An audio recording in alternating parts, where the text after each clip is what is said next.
Hello, everybody, and welcome back to another episode of the Golf Chat Show Live. Today, we're joined by Andrew Murray, and we're giving out a special welcome to the show, the junior section at Lymm, who you work very closely with, Drew, don't you? Yeah. We posted it up on the junior Facebook page today, so hopefully we've got a few listeners. Hopefully we can answer some questions. It'd be really good if one or two of them sent questions in, but this is their first view of your channel, so we're just trying to keep in touch with everybody. Alex, you know what it's like. It's we probably should have done it a few weeks ago, and one of us never got round to it, Corin nor myself. So we were just trying to rev things up and give them a few challenges in the garden and try and keep them engaged in the game.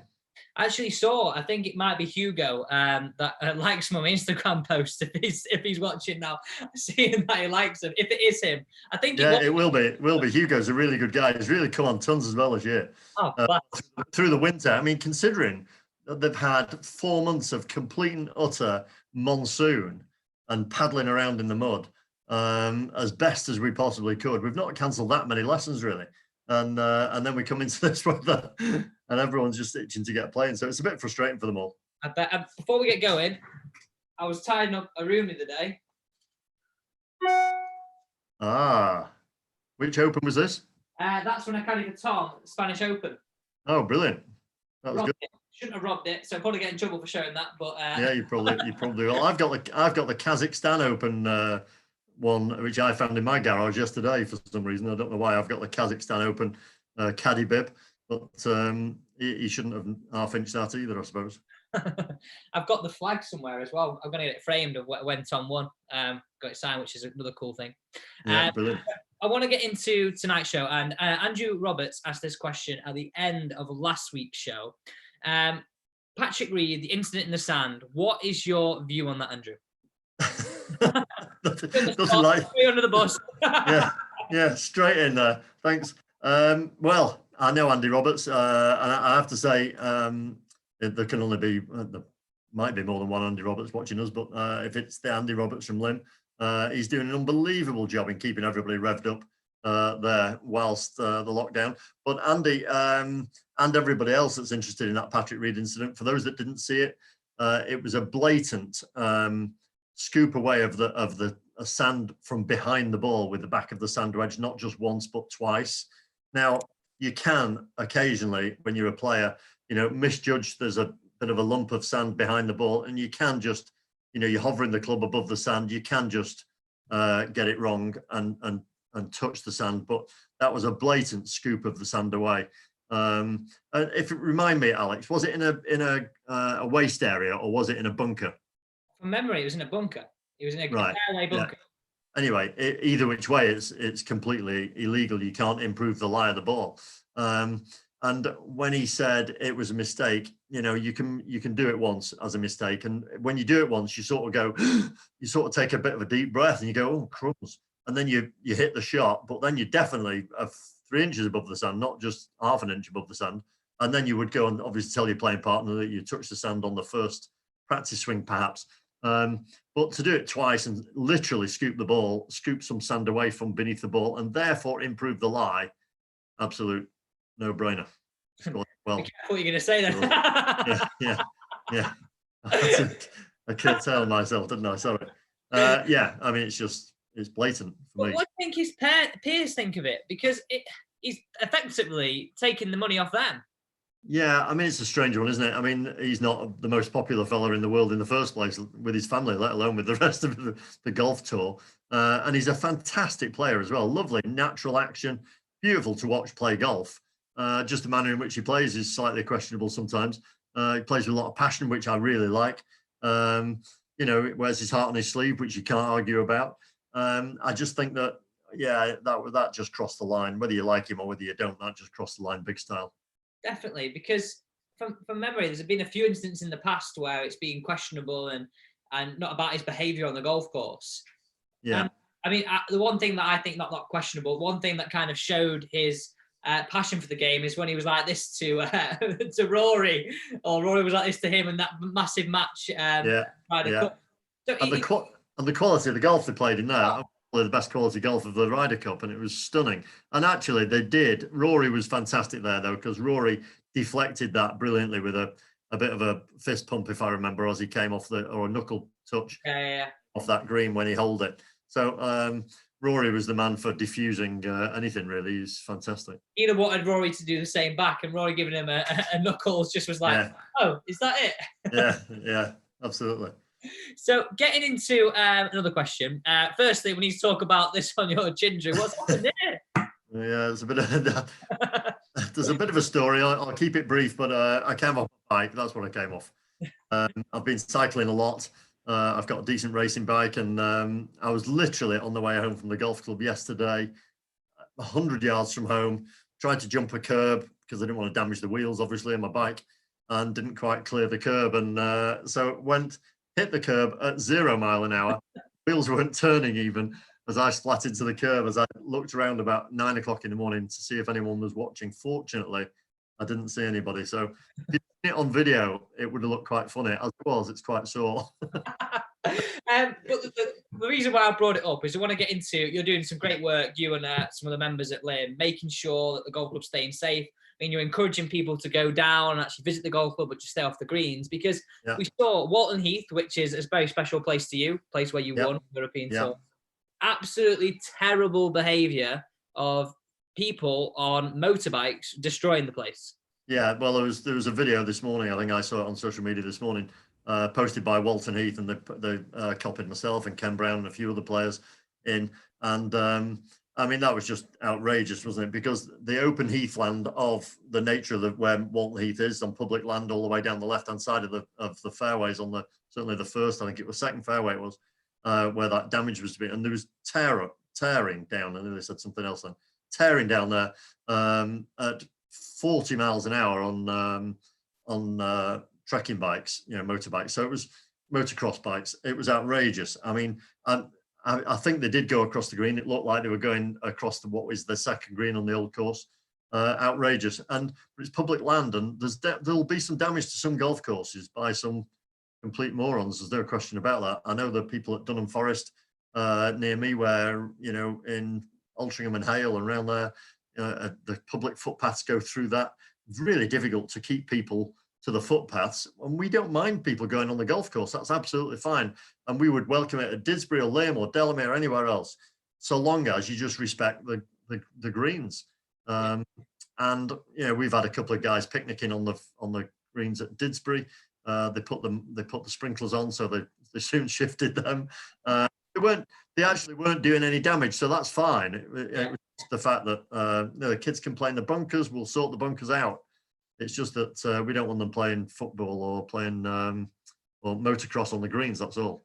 Sure. I mean, like Bramall Park Golf Club, right down the road from me. I walked across there the other day. It's looking very brown, to say the least. It is. Yeah, incredible, isn't it? It's looking great. Like, obviously, they've also like skeleton green staff in, sorting the place out, making sure it's staying smart.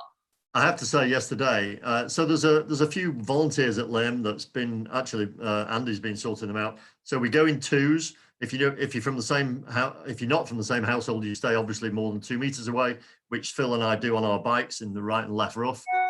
Played a fictitious round of golf. I've given him 15 shots, and we've had we're all square with 1 to play actually. So we've just done the video. I'm not going to tell you the result. We did the video today, so we've had a bit of a laugh doing it. We've stayed our distance. We've kept people away. We've welcomed everybody down there. And there was a brilliant story 3 days ago where somebody came down on a little Motability scooter. He came down the drive. He's never been through the drive before because it's private, and you wouldn't want to be going around on his scooter. And we said, well, if you go up that path, and you come to the canal, you can see the Manchester Ship Canal.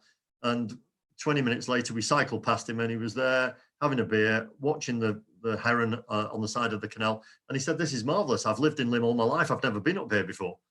So it has opened the golf course to people that wouldn't otherwise see the golf course and see the nature that's on the course. It's been good. We ought to be all encouraging that. Fantastic. I mean, that is spectacular. That forgive me, what hole it is? It's sixth hole. Yeah, they've really opened it up now. Yeah. Par 5. That is spectacular now, especially like on a crisp day like we got today, early morning. Yeah. And if you get a boat going past it, it's like Yeah, they're pretty big when they get alongside you, aren't they? Yeah, yeah, they creep up on you. No, so there's lots of clubs. I'm sure there's lots of clubs. Didsbury are doing the same stuff. There's a few members walking around Dunham and Didsbury that I know about, just to try and keep guys respecting the place. That's all. We're not telling people off. We're just trying to be, friendly about it. Sure. I mean, it's great if we can get anybody going down to a golf club. That might encourage them to pick it up after this. Absolutely. It's all worth. Yeah. So getting on to our next topic, we spoke briefly before about the R&A and the PGA are very much behind golf clubs opening as soon as they can. Yeah. I know they've opened up in Germany in some places, and Denmark. They've started to open up with restrictions. What we kind of hearing from them? What do we think it's going to open like? Well, it's a strange one, isn't it? They've opened up. We had a tour committee meeting, a Zoom committee meeting the other day, and Barry Lane, who lives in just out of Stockholm, he's been. They've not been playing golf in Sweden, and they're having a few ramifications from their very relaxed lockdown. They've not locked down like we have, and I think the death toll has been a bit more increased, obviously. So they may be revisiting that stuff, but I know that different countries are at different stages of this whole virus. So I wouldn't be surprised. There's a lot of behind the scenes work going on by the European Tour, by the PGA Tour in America, to try and get some golf behind closed doors, so no spectators. But that's still, you still have the officials, the camera crews, the commentators, all the backroom staff that it takes to run a tournament, even though you've got no crowd control. In running a tournament, it'll be towards 1,000, I'd say. You've got 156 players and 156 caddies, and there's going to be no coaches. There's going to be no mind coaches, no physios, no nothing. You're allowed your caddy and yourself. I believe they're going to be very strict about that. So that's from the tour's point of view, and from the club's point of view, I can see everyone's itching to get members to get some value out of their membership and people playing. We can socially distance. We can go 10-minute intervals, playing twos only, no bunker rakes, don't touch the flags. There's all sorts of systems of the ball staying in the hole and being approachable from, not touching the flag stick, etc. So there's loads of ways that golf could easily accommodate the social distancing facilities. Takeaway facilities at the clubhouses. There's all sorts of things that clubs are looking at doing.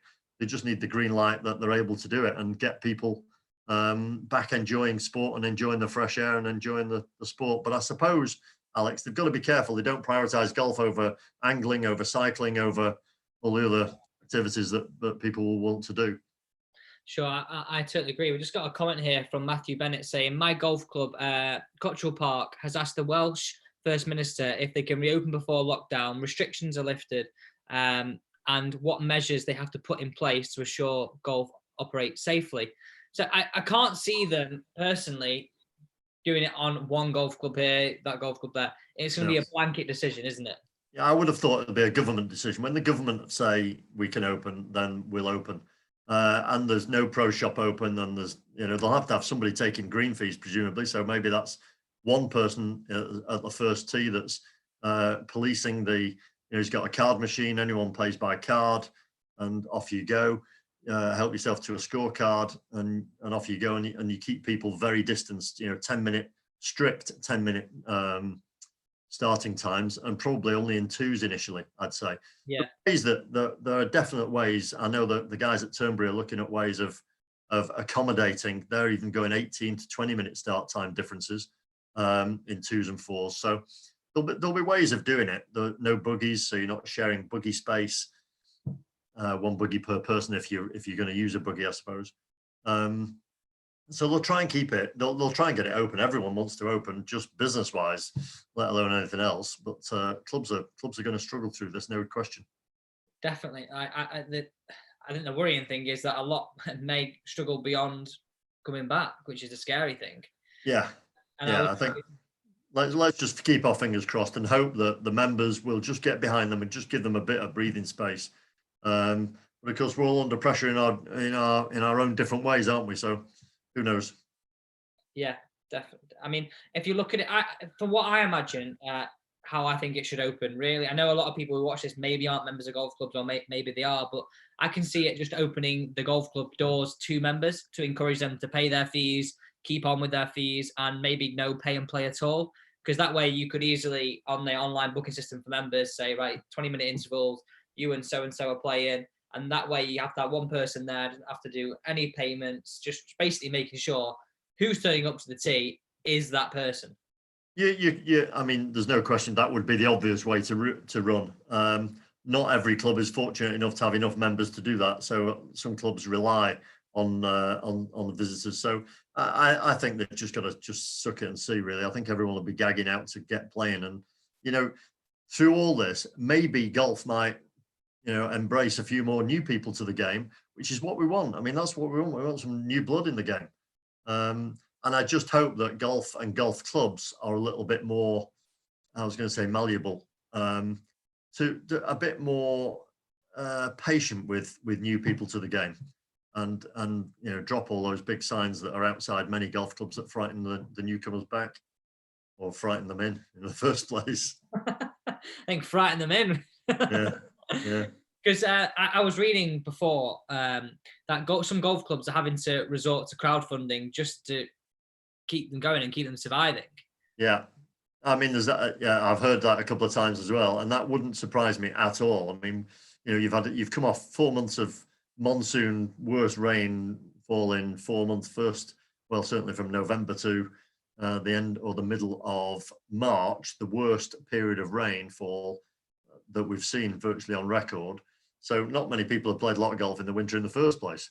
And then clubs are asking them either on January the 1st or April the 1st to pay the £1,000 or 500 quid or £2,000 to play when they're not even open. And so it's unlikely we're going to be open before mid-June, perhaps, maybe, that's maybe a bit too far away, but I can't imagine we're going to open before the 1st of June at very best.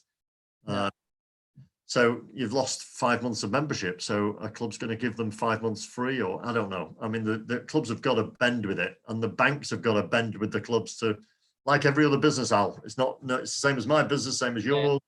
Yeah. Everyone's got overheads and all that stuff. So it's a tough time for golf, and it's a tough time for clubs, not just golf clubs. Whether it's tennis clubs or hockey clubs or any other clubs, they're all going to be in the same boat. Because I was also reading something totally different. Barbers and hairdressers, they're talking not even going back for like 6-7 months time.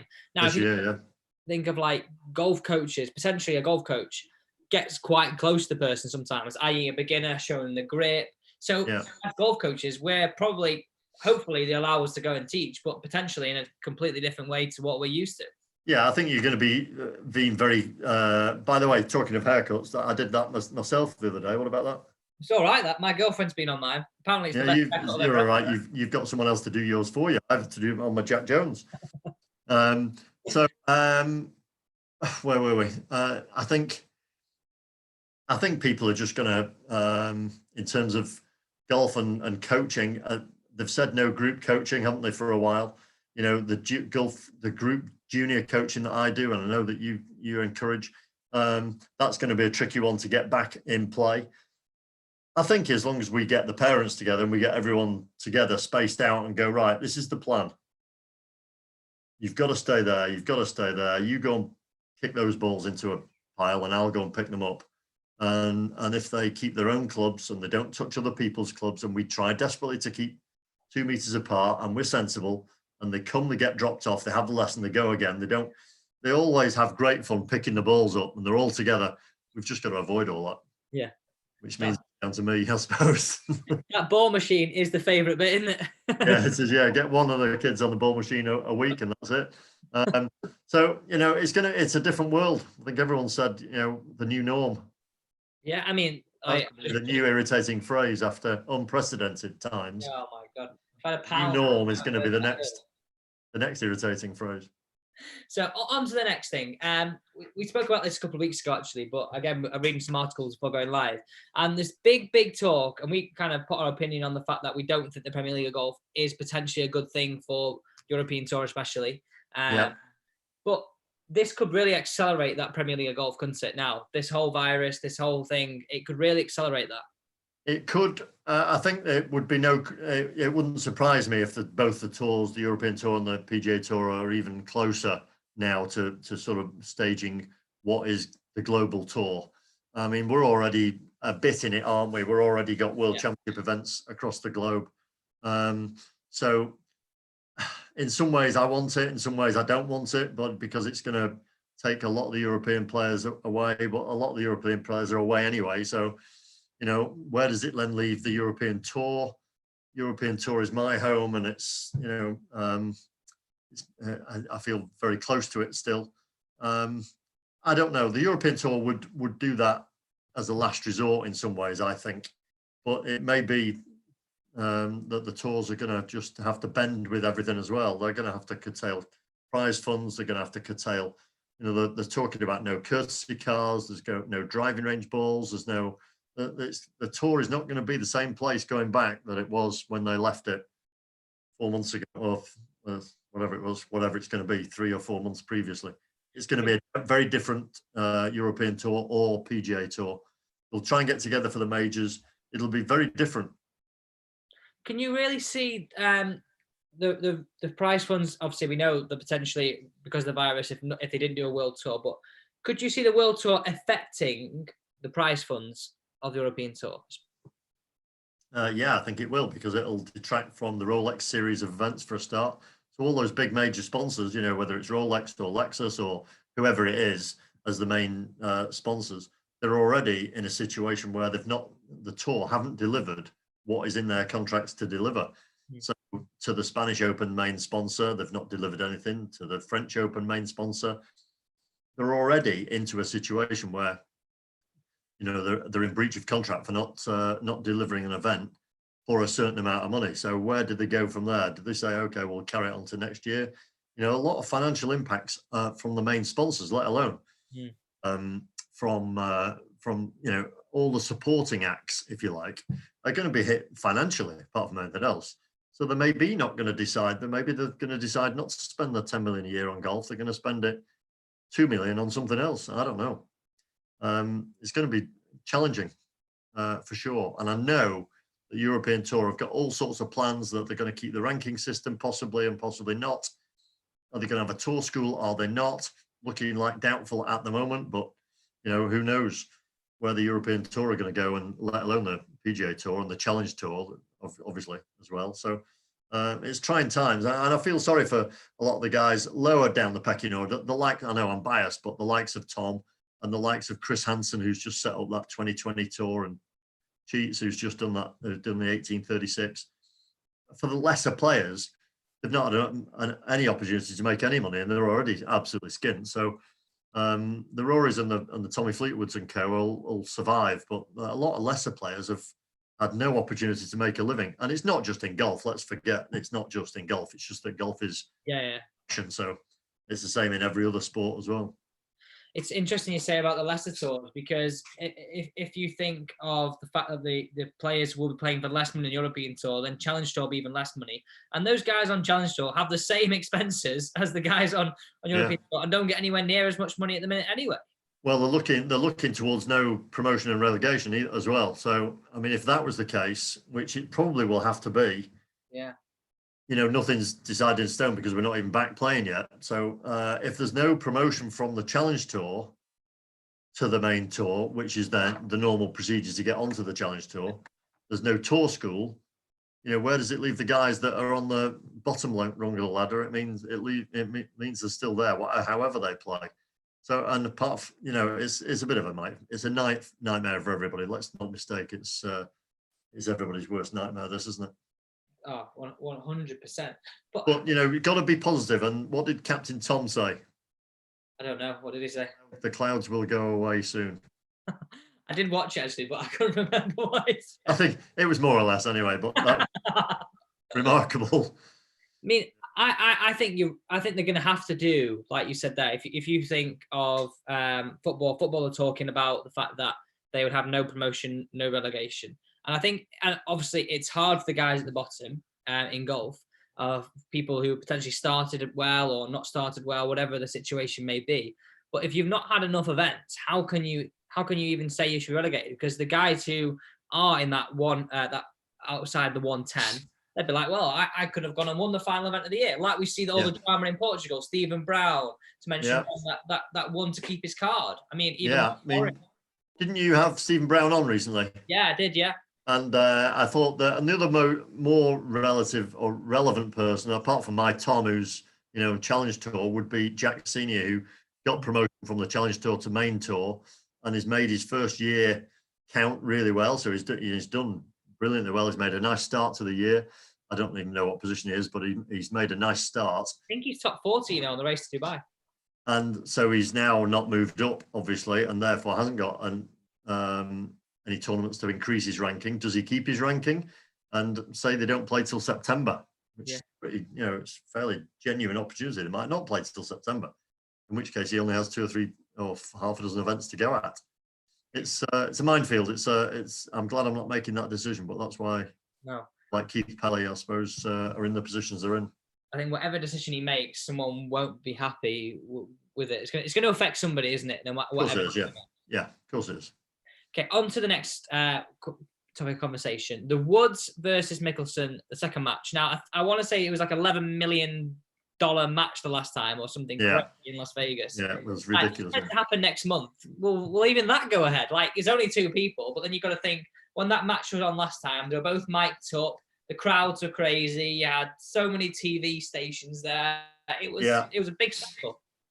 I think it's fairly easy to set up. I think they could certainly have you don't need that big a camera crew because there's only one match, so you'd have to set cameras up and then go to remote cameras. And I would think that the camera crew would be minimal. They'll be don't even have to be on-course commentators, but they can be via video link commentators, so they can be in a studio or in their own houses probably. So that you just wouldn't get the razzmatazz of the crowd, would you?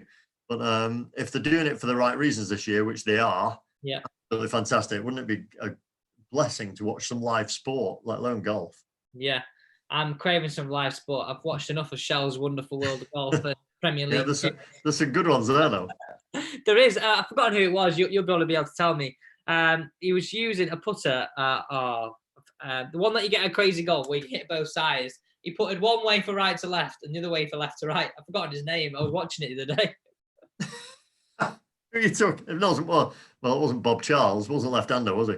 I can't remember. I was like, I'm watching this, and I'm sure it was right-handed a minute ago, and he's still on this left to right putt, left-handed. So it was always. And I was like, what's going on? Yeah, well, that's what it used to be like in the old days, son. So on another note, Drew, what's been your favourite putter of all time? Got a question come in there. My favourite putter, my Ping Answer 2, which I had about 4 or 5 copies of, exact copies of the one I used. Some with a bit more loft, one a tiny bit longer, one a bit heavier, one with a slightly different grip than the other. So I had about 5 or 6 at every one time. I've still got the one I won with. It feels so light now. I think it's 280 grams in the head, and they're all 330 or 40 now. So it feels like a bit nothing on the end of the club. But that was the best putter I used, because I used it for almost 20 years. Probably used it for 15 years on tour, and managed to get one in the vault at Ping's headquarters as a gold-plated replica. Have you seen that? Have you been see it? I've not seen it, but I've got one here. I've got 3 gold replicas here, actually, as it happens. In fact, you didn't ask, but I'll tell you. So what was the thinking behind having the different lofts and the different lengths? Was that just for different greens, different? That was just the way I just felt slightly different about stuff. And I never used any of them. The spares never felt as good as the original. The original had a Ping grip. I changed the grip every month almost, because I like sharp edges on the grip. Still the same grip that they use these days.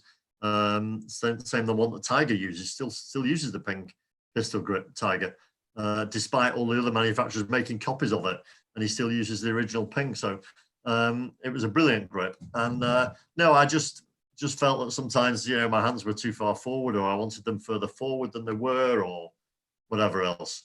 I remember playing with Ian Baker Finch once, and Ian Baker Finch had a huge forward press, and he had 7 degrees of loft on his putter, Baker Finch, and I had, I think, 4, which was more than normal.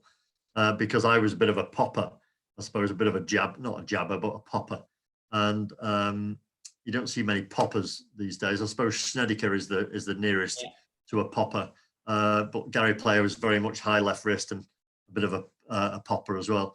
And Baker Finch, I said, Bakes, I said, what is there anything you think I need to work on my game? He said, yeah, you're putting. I thought, oh, that was the best bit of my game. Oh, really?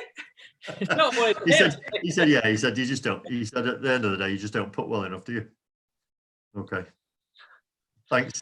Did you just walk off? Was that it? No, we had a conversation about it, but it just took me aback a bit, really. I thought I'd put it all right that day. Yeah. I played with him at the Belfry in the English Open one year. Brutal, absolutely brutal. Well, there's no hiding. Listen, the truth hurts, doesn't it? True, very much so. If you don't like the answer, you shouldn't ask the question. It's fair enough. At least you've got to accept the answer. Yeah, absolutely. Yeah. Thanks very much for your time today, Drew. I really appreciate it. Is that it? Have we got already? That's amazing, isn't it? Flown through 30 minutes again. Flown through. Listen, really appreciate it, and always a pleasure. And talking golf with anybody that knows what they're talking about, like you, is an absolute delight. So thanks for having me. No, thank you very much. And guys, we'll be back again next week. I've not asked Andrew yet, but I'm just assuming he's going to say yes. Well, I'll have to move a few things in my diary, but no, I'm fine. Perfect. Well, thanks very much for coming on. Yeah, okay, pleasure. See you soon. Bye. And thanks, guys, for joining in. And a special thanks to all the guys from the Lim Juniors. If you are watching, give us a comment down below. It'd be great to hear from you. Thanks, guys, and we'll see you tomorrow at the same time.